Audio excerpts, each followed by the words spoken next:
I want to tell a special message to mothers of creaturey children or creaturey adults, young adults, or creaturey teenagers. Be happy that your child is special. And most of the time, it's either because you or your husband is special, or either someone in the family. Usually, it's very close in generation, because actually, there's no rules. If it needs to come a soul like that, they come. And when they come, you need to be feeling like the queen of them all, and or if you're a dad, then the king of them all, or if you're anything in between, the royalty of them all for having such a squirrel in your house, such a baby, such a special, unique human being.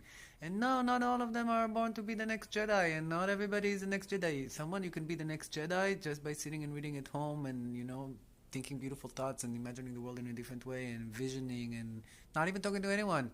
You can create a lot. People don't know that when you work the light and when you're doing all kind of work with light and understand the power of thought and your presence and your energies and your emotions, joined with thoughts and emotions, you can create a lot of things. You can change the world. One person. It's never a question of quantity. It's a question of quality slash potency. The more you work at your skills, the more you can serve others or the world or in general. The less you work on it, it will become wobbly and you can also create and cause damage. But the world is the way it is. But I wanted to tell the parents that they have a special kid. Until they would start these groups, or if you know other women that have, or other men that have children like that, who are also already interesting and they are encouraged to explore. And it can be anything magical. It can be believing in dragons. It can be playing D&D. It can be so many things. I don't want to even give you just a particular idea. They're just different. You know that they're different and they don't get along with everyone. So don't get discouraged just because the system's not meant for kids like that. The system's not meant for most kids. Most people, they just burn themselves into that band.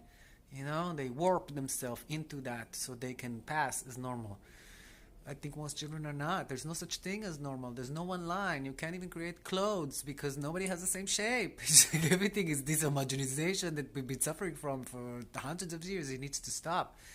But until it stops, don't get discouraged. Try to organize or send them to special courses. Let them watch interesting stuff that expand their soul, expand their mind.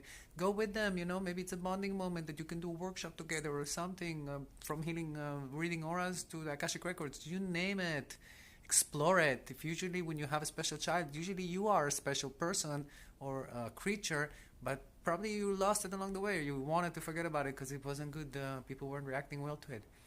But the bottom line is, be proud, love them, give them all the force in the world to stand in front of the world, because it's going to be a little challenging. And never encourage violence. They don't need that. Just tell them, think beautiful thoughts and